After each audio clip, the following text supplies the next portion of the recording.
할렐루야. 한 주간도 잘 지내셨습니까? 오늘 거룩한 주일에 또 이렇게 만나서 우리 예배를 드리게 되어서 우리 하나님께 감사와 영광을 올려드립니다. 만남이라는 것이 정말 소중한 것이고요.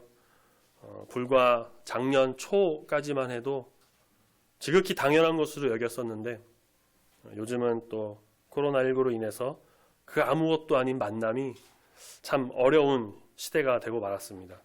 안타까우면서도 한편으로는 이런 생각이 듭니다. 우리가 이 나라와 민족, 이 지구의 코로나로 인해 고통받는 모든 이들을 위해서 더 기도할 수 있는 좋은 하나님이 주신 기회가 아닐까 그런 생각이 듭니다. 우리는 그래서 이 상황을 위해서 물론 우리가 나 자신과 가족을 위해서도 기도를 하지만 우리 나라와 또 민족, 세계 모든 곳에서 고통받는 자들을 위해서도 우리가 항상 생각하며 기도를 해야 할 것입니다. 오늘 우리가 이렇게 만난 것처럼 사람과 사람은 만남이 있습니다. 또 가깝게는 가족을 만납니다. 회사 직장에 가면은 동료 선후배를 만나고요. 학교 다니는 학생들은 또래 친구, 선생님, 선후배 이렇게 만납니다. 꼭 직장과 학교가 아니다 하더라도 내가 가는 곳, 속해 있는 곳, 혹은 어떤 공동체, 교회 모임, 아니면 가까운 마트를 가더라도 사람은 사람을 만나게 됩니다. 만남이 있어요. 그런 만남을 통해서 대화도 이루어지고 교제도 되고 또 마음이 맞는 사람들끼리 모여서 또 하나의 공동체를 형성하기도 해서 이 만남이라는 것은 정말 소중한 것입니다. 산에 들어가 혼자 사는 사람이 아니라고 한다면 누구나 만남은 있습니다. 하지만 이제 아까도 말씀드린 코로나로 인해서 많이 제한이 되고 약속도 취소되고 저도 취소된 약속이 지금까지 몇 개인지 모르겠어요. 여러 상황이 좋지 않다 보니까 또 교회에 나오는 것도 많이 어렵게 됐습니다. 이런 것을 극복하기 위해서 이제 온라인으로 인터넷으로 여러 가지 방법으로 만나는 곳이 늘고 있습니다. 저는 사용해 보지는 않았는데 줌이라고 하는 프로그램이 있대요. 그래서 그 프로그램을 통해서 회사 회의도 하고 학교에서 수업도 듣고 대화도 하고 줌으로 예배도 드린다고 합니다. 혹은 이제 스마트폰으로 영상 통화나 그런 방법을 쓰기도 하고요. 교회에서도 이제 영상을 통해 온라인으로 예배 드리는 곳이 이전에 비해서 훨씬 많아졌습니다. 우리 교회도 이제 11시에 이렇게 예배를 드리고 녹화해서 예배 후에 유튜브에 올리고 있습니다. 수요예배도 시간에 맞춰 올리고 있고요. 시대가 좀 변하고 세상이 변하면서 이런 것들이 점차적으로 늘고 있었는데 코로나로 인해서 그 속도가 더 빨라져서 정말 많은 교회들이 온라인 중계 장비를 막 구입해서 설치하고 형편이 안 된다 하면은 스마트폰을 이용해서 이렇게 온라인 생중계 예배도 드리고 녹화도 합니다. 요즘엔 아예 교회 건물도 없고요. 그냥 온라인 교회, 유튜브 교회 그런 교회도 생겨서 영상으로만 예배드리는 것도 있다고 합니다. 헌금도 이제 온라인으로만 하고요. 그런데 사람은 이제 세상 말로 이제 사회적 동물이라는 그런 말도 있는 것처럼 서로 만나고 얼굴을 보고 눈도 마주치고 느끼는 그런 만남이 진짜 있어야 합니다. 또 이런 말도 있잖아요. 옷깃만 스쳐도 인연이다. 그렇게 스치듯이 만나는 것도 다 인연이고 다 연결이 되는데 비록 지금 시대가 변하고 상황이 이래서 온라인 모임이나 예배가 늘어나고는 있지만 직접 만나고 얼굴을 마주하는 것보다는 훨씬 못한 것이 사실입니다. 오늘도 우리가 이렇게 예배를 드리러 나왔습니다. 우리 앞뒤 좌우에 계신 분은 한번 얼굴 쳐다볼까요? 한번 보실까요? 네. 보신 김에 인사도 좀 하시고요. 반갑습니다. 반갑습니다. 이렇게 보고 만나서 같이 함께 모여서 예배를 드리게 됩니다. 이 만남이 얼마나 소중하고 귀한 것인가요? 그리고 우리는 이 예배를 통해서 하나님을 만나고 예수님을 만납니다. 그만큼 만남이란 소중합니다. 성경에는 예수님을 만난 사람들이 있습니다. 예수님이 살아계실 때 만났던 제자들과 수많은 사람들이 있어요. 지난주 고린도전서 말씀을 같이 보면서 바울이 만난 예수님을 잠깐 언급했습니다. 바울도 예수님을 만났습니다. 만삭되어 나지 못한 자 같은 자신에게 예수님이 찾아와 주셔서 만나 주셨습니다. 특별히 바울이 만난 예수님은 부활하신 예수님이었어요. 그 빛으로 오신 예수님을 만나는 순간을 통해서 바울의 인생은 180도 달라졌습니다. 인생의 전환점, 터닝 포인트가 된 것입니다. 예수는 그리스도라고 하는 사람들을 잡아 죽이던 그가 이제는 예수가 그리스도라고 하면서 목숨 걸고 전하게 되었습니다. 그리고 바울은 기독교 역사에 전무후무한 인물이 되었습니다. 물론 그가 잘나서 그런 것이 아니라 모든 것이 하나님의 은혜고 섭리였으며 예수 그리스도의 놀라운 역사죠. 바울도 직접 그렇게 고백을 했습니다. 우리가 오늘 읽은 본문 말씀에 보면 예수님 만난 사람이 등장합니다. 베드로를 비롯한 제자, 이제 뒤에 나오지만 야고보, 요한 그런 제자들이었습니다. 이때 예수님과 베드로, 이제 성경에서는 시몬이라고 나오죠. 둘이 처음 본 것은 아니었어요. 우리가 앞장인 4장 38절 말씀 보면 예수께서 회당에서 나가사 시몬의 집에 들어가셔서 시몬의 장모의 열병을 고쳐주셨다고 합니다. 4장의 시몬과 5장의 시몬이 동명이인, 이름만 같은 다른 사람이다 라는 말도 있지만 대부분은 같은 사람으로 봅니다. 시몬 베드로는 오늘 5장 장면에서 앞서서 이미 예수님을 한번 만났고요. 이미 예수님을 알고 있었고 집에도 초대를 했고 자신의 장모의 열병도 고치는 것을 봤습니다. 그 정도 안면이 있으니까 이제 오늘 본문 5장 3절 말씀처럼 시몬의 배에 그냥 올라가서 그렇게 육지에서 좀 떨어져서 사람들에게 말씀을 가르치는 그런 이제 일을 하시지 않으셨을까. 베드로는 이미 예수님을 만나서 얼굴도 알고 선생님인 것도 알았지만 오늘 이 장면에서 다시 한번 새로운 만남을 통해 베드로는 놀라운 변화를 겪게 됩니다. 그 변화의 내용을 통해 우리는 하나님이 주시는 그 말씀의 은혜가 우리 가운데도 온전히 임하기를 소망합니다. 무리들에게 말씀 마치신 후에 예수님이 베드로에게 깊은 데로 가서 그물을 던져 고기를 잡으라고 하십니다. 시몬은 당황했습니다. 왜 그러냐면 고기 잡는 것의 상식, 저도 사실 낚시나 고기 잡는 걸 잘 모르지만 찾아봤는데 기본적인 상식이 얕은 것에 그물을 내려서 고기를 잡는 것이라고 해요. 그리고 5절에 말하니까 밤새도록 수고했지만 아무것도 잡지 못해서 이제 2절에 보면은 배에서 나와서 그물을 씻는 중이었습니다. 낮보다는 밤에 더 잘 잡힌다고 하는데 밤새 그렇게 아무것도 잡지 못하고 낮이 되어서 정리하고 있는데 이제는 예수님이 깊은 데로 가서 그물을 던져라 라고 하니 그것도 이전에는 목수하다가 지금은 사람들 말씀 가르치는 그런 분이 이 베테랑 어부한테 그렇게 말하고 있는 것이죠. 하지만 시몬 베드로는 순종합니다. 그것이 정말 예수님의 말씀이어서 순종을 했는지 아니면 그렇게 수고했는데 아무것도 못 잡아서 그냥 지푸라기라도 잡는 심정으로 그냥 어쩔 수 없이 따라간 것인지 일단 한번 해보자. 믿져야 본전이지 라고 해서 한 것인지는 모르겠지만 사실 후자일 가능성이 좀 더 큰데요. 어쨌든 그는 예수님의 말씀에 순종을 했습니다. 그리고 6절 말씀에 보니 고기 잡은 것이 심이 많아서 너무 많아서 그물이 찢어질 정도로. 그래서 다른 배에 있던 동무들, 이제 10절에 나오는 세베대의 아들 야고보와 요한이죠. 그 형제에게도 도와달라고 해서 겨우 건져서 올렸더니 2배에 가득 차 잠길 정도로 기적이 일어난 것이죠. 상식을 뒤엎는 놀라운 일이 시몬 베드로에게 일어났습니다. 여기서 베드로는 이제야 예수님을 다시 보게 됩니다. 아니, 다시 만나게 됩니다. 그전에는 그냥 집에 초대한 선생님, 여기저기 다니면서 좋은 말씀 전하시는 분, 장모의 열병도 고쳐주는 그런 놀라운 일을 좀 행하시는 어떤 분, 신기한 사람, 사람들한테 좀 인기 있어서 사람들이 많이 따라다니는 사람, 그 정도로만 알고 지내는지 모릅니다. 그런데 여기서 예수님을 제대로 만납니다. 제가 제대로란 표현을 했는데 이걸 좀 다른 말로 좀 표현하자면 베드로, 시몬은 예수님을 인격적으로 만나게 됩니다.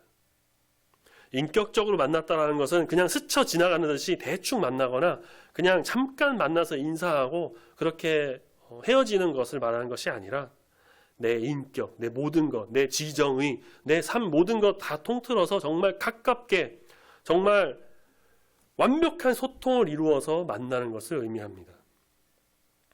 베드로는 예수님을 만나서 이 순간에 짧게 아주 잠깐 대화를 했지만 누가 보면은 인격적으로 제대로 만난 것 같지가 않아 보일 수도 있지만 그냥 고기를 건져 올리는 그 짧은 시간을 통해서 예수님께서는 베드로에게 이전보다 더 가깝게 다가가셨고 인격적으로 예수님께서 만나 주셨습니다.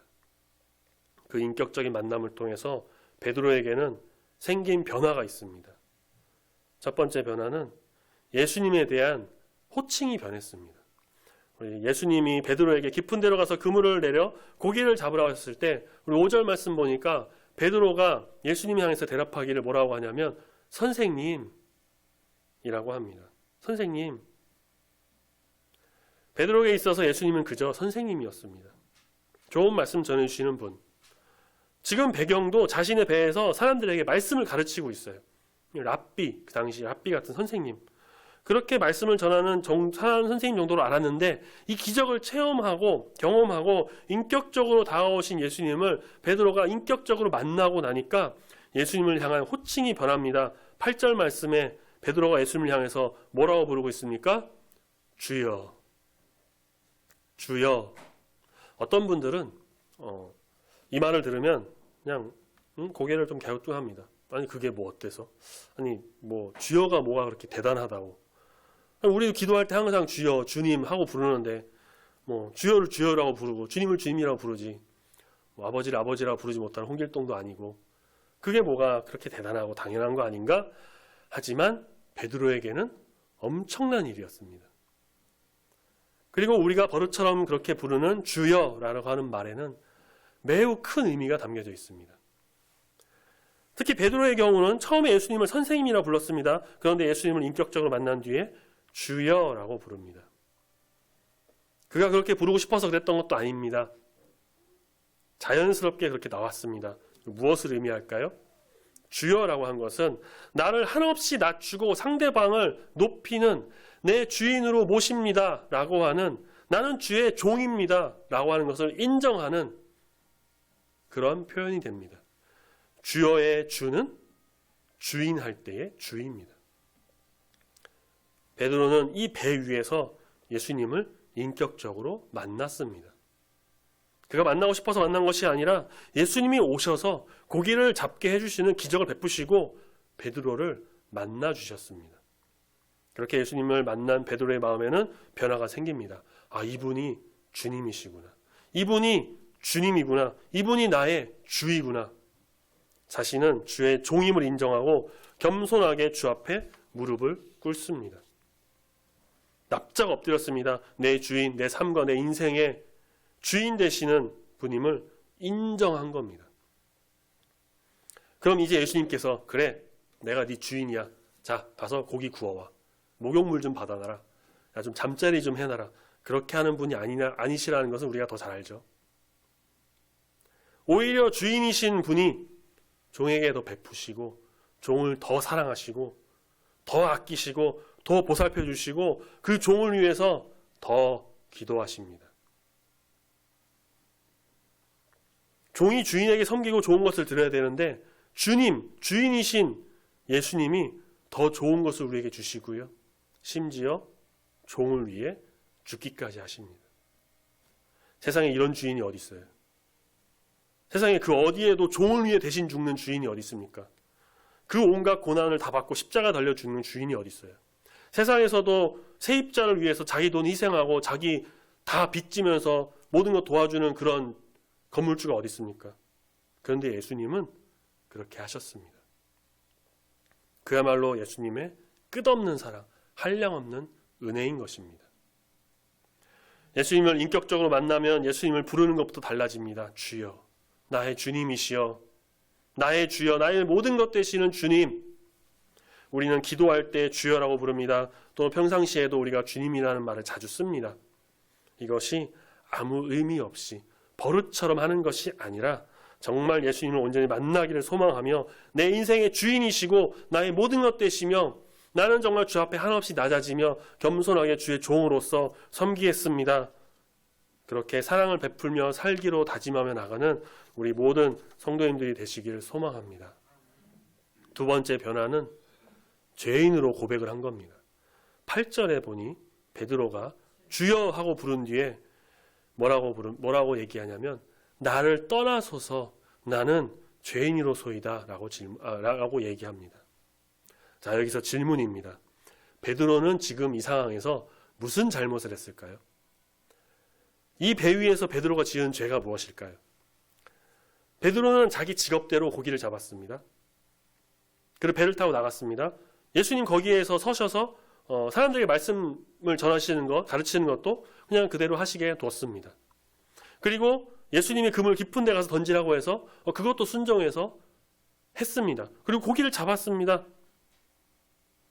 과연 베드로의 잘못은 여기서 무엇이 있을까요? 없습니다. 베드로는 잘못한 게 없어요. 적어도 이 순간에는, 그 전에는 어떤 죄를 지었던지 모르겠지만 적어도 지금 이 배 위의 순간에서는 베드로가 지은 죄는 찾아볼 수가 없습니다. 그런데 베드로는 예수님 무릎 아래 납작 엎드려서 나를 떠나소서 나는 죄인으로소이다 라고 하며 자신이 죄인임을 고백했습니다. 예수님을 인격적으로 만나게 되면 빛이신 예수님은, 완전하신 예수님, 흠없고 죄가 없으신 그 주님 앞에 저절로 나라는 존재가 죄인이라는 것을 인정하게 됩니다.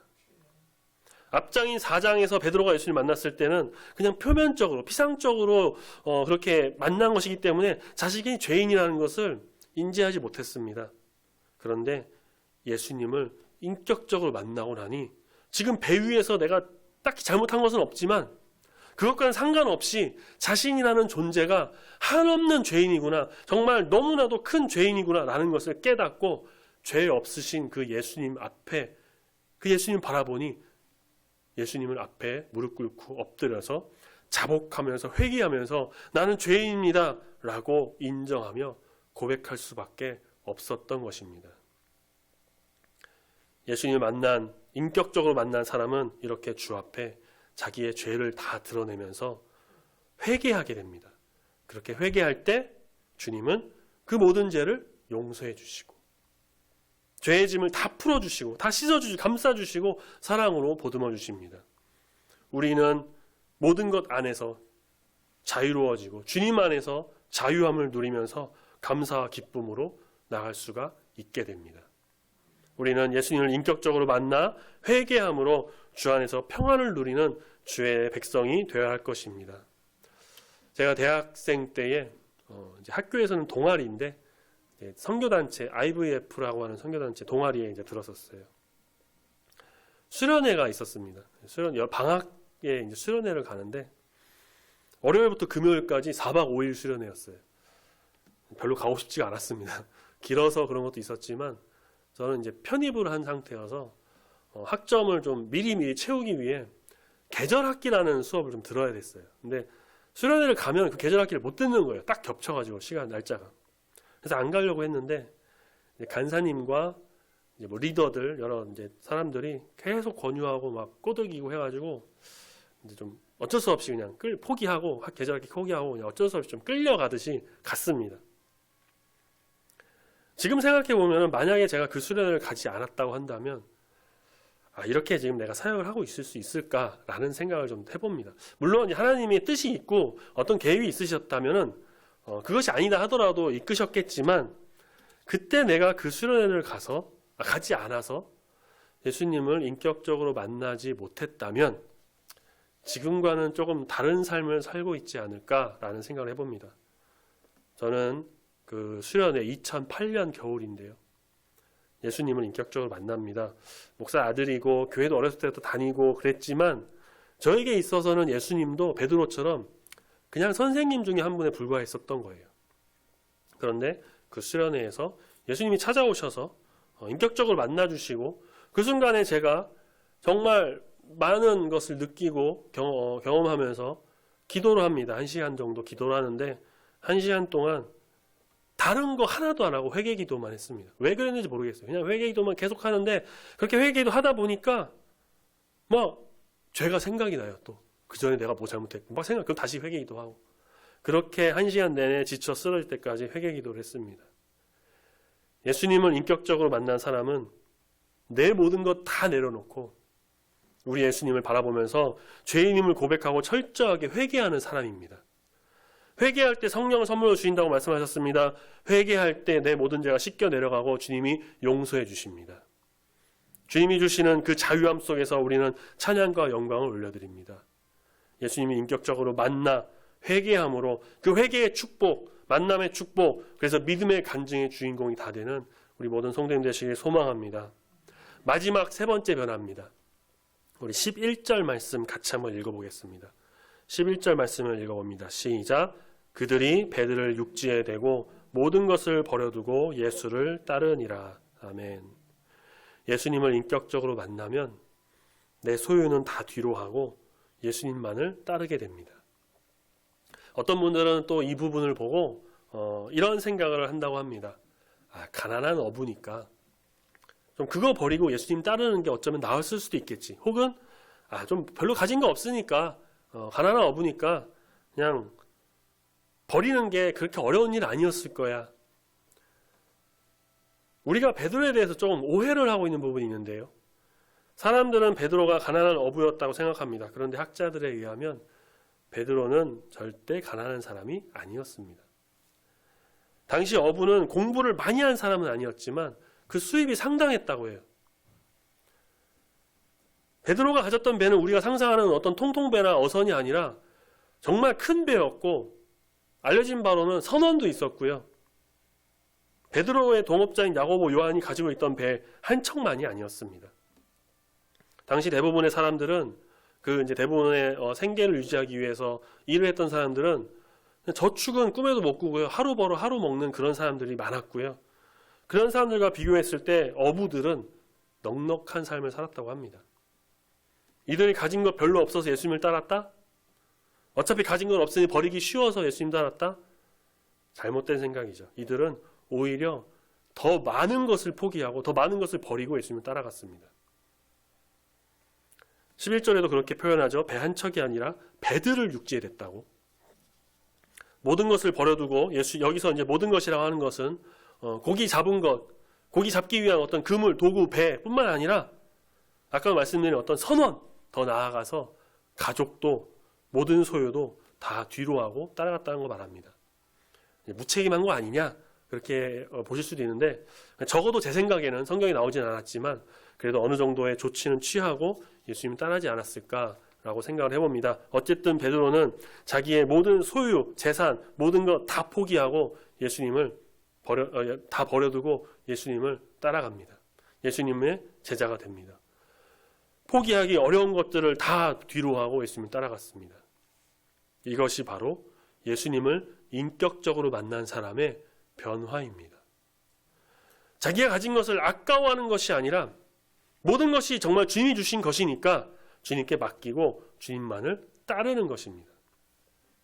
내 주인의 종 되었으니 내가 이제 내 주인의 종이 되었으니 이제 이런 소유가 뭐가 필요하고 이제는 주인이신 예수님, 주님만을 바라보면서 주님 뜻대로 살기를 소망하며 따라 나갔던 것이죠. 우리는 우리 소유물을 아까워합니다. 10원이라도 잃어버리면 속상해요. 물건 망가지면 좀 짜증도 납니다.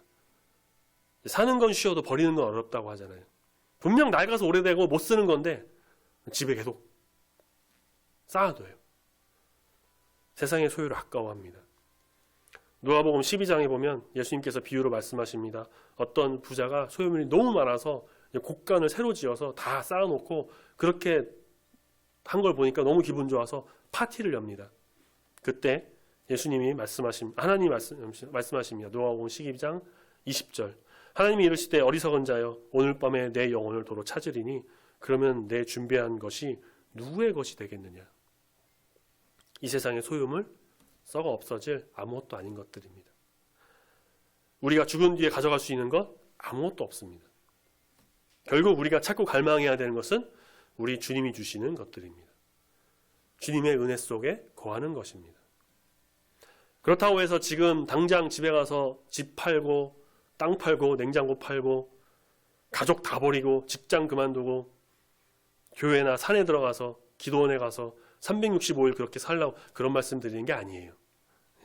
생활은 생활대로 하시고 우리가 가족과 함께 또 보내시고 우리의 마음을 주님께 드리면서 세상의 것에 욕심을 부리지 않고 정말 모든 것을 뒤로하고 예수님을 따르겠다라고 하는 그 결심, 그 마음으로 주님의 일을 하는 것입니다.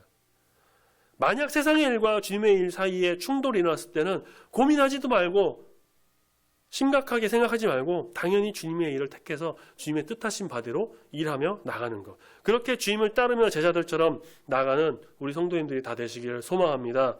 주님을 인격적으로 만난 사람은 모든 것을 주님께 맡기고 오직 주님만을 따르는 이런 사람들입니다. 바로 주님의 참된 제자가 되는 것입니다. 아멘. 영화 하나를 소개해드리고 말씀을 마치려고 합니다. 나니아 연대기라는 영화를 혹시 아시는지 모르겠어요. 들어보신 분도 계시고 영화를 보신 분도 계실 거예요. 나니아 연대기는 C.S. 루이스라고 하는 사람이 쓴 소설을 영화로 만든 건데 이 C.S. 루이스는 전에도 잠깐 말씀드린 적이 있는 것 같은데 신학자이자 문학가입니다. 그래서 이 나니아 연대기라고 하는 소설은 성경적 기독교적인 내용들이 굉장히 많이 들어가 있습니다. 제가 소개해드릴 영화는 이 나니아 연대기의 첫 시작을 알렸던 1편 나니아 연대기 사자, 마녀 그리고 옷장이라는 영화입니다. 2005년에 개봉했으니까 지금부터 한 16년이 지났죠. 오래된 영화지만 진짜 명작 중에 명작이에요. 영화적인 면에서도 정말 잘 만들었다고 하지만 기독교적인 그런 색채가 정말 많이 들어간 영화로 손꼽힙니다. 저는 뭐 한 10번도 넘게 본 것 같은데 아직 못 보신 분들은 꼭 한번 보셨으면 좋겠어요. 기회가 된다면 이 스크린에 한번 띄워서 보면 어떨까 싶기도 해요. 이 나니아 연대기라는 영화는 잠깐 소개를 해드리면 나니아 왕국이라고 하는 판타지 세계를 배경으로 합니다. 나니아 왕국을 이끄는 지도자는 사자 아슬란이에요. 그러니까 사자가 나와요. 아슬란이라고 하는 사자인데 미리 말씀드리면 이 아슬란이 바로 예수님의 모형입니다. 영화 주인공에는 4남매가 나옵니다. 2차 세계대전을 피해서 먼 친척 집에 간 남매들은 우연히 집에 있었던 어떤 옷장을 통해서 나니아 왕국에 들어오게 되고요. 거기서 일어난 일을 그린 판타지 영화예요. 막 동물도 나오고 사자가 막 말도 하고 그래요. 근데 이 남매들에게는 각자의 캐릭터가 있어요. 첫째 피터, 맞이어서 굉장히 권위주의적인 모습을 보이는데 성격이 소심해서 동생들한테 막 뭐라고는 또 못하고 혼자 소갈이 합니다. 그러면서 책임은 혼자 다져요. 둘째 수잔, 정말 냉철하고 이성적입니다. 그래서 소심한 오빠를 좀 무시하기도 하고요. 동생들에게도 굉장히 냉정하게 대합니다. 어떻게 보면은 이들 중에 좀 숨겨진 리더 같아 보이지만 결정적일 때는 또 오빠한테 책임을 떠넘겨요. 셋째, 이제 에드먼드라고 하는 이 셋째는 가장 문제아예요. 이 영화에서 죄인의 전형적인 모습으로 나옵니다. 형 누나 말 잘 안 듣고요. 동생 괴롭힙니다. 자기 맘대로 하는 이기주의에 욕심이 굉장히 가득 차 있고요. 나중에는 이제 나니아 왕국 가갖고 그의 잘못으로 인해서 이제 나니아 왕국과 전쟁을 하는 얼음 왕국의 마녀, 이제 사탄의 모형인데요. 이제 마녀에게 잡혀가고 그를 구하기 위해서 아슬란이 대신 죽는 일이 일어납니다. 이 모습에서 우리가 죄인을 위해 대신 죽으신 예수님을 볼 수가 있는 것이죠. 막내 루시는 말괄량인데 남매 중에서 가장 순수하고 아슬란과 가장 가깝게 지냅니다. 때로는 형제들이 보지 못하는 아슬란을 혼자 보기도 해요. 그래서 이제 다른 형제들과 아슬란을 이어주는 매개체 역할을 많이 합니다. 이들이 나니아 왕국의 지도자 사자 아슬란을 만납니다. 그리고 그들의 성격이 변하고 그들의 삶이 변하고 생각이 변합니다. 권위주의자였던 첫째는 겸손하게 이제 동생을 돌보고 이성주의자였던 냉철했던 둘째는 오빠의 존재를 인정하고 동생들을 다독입니다.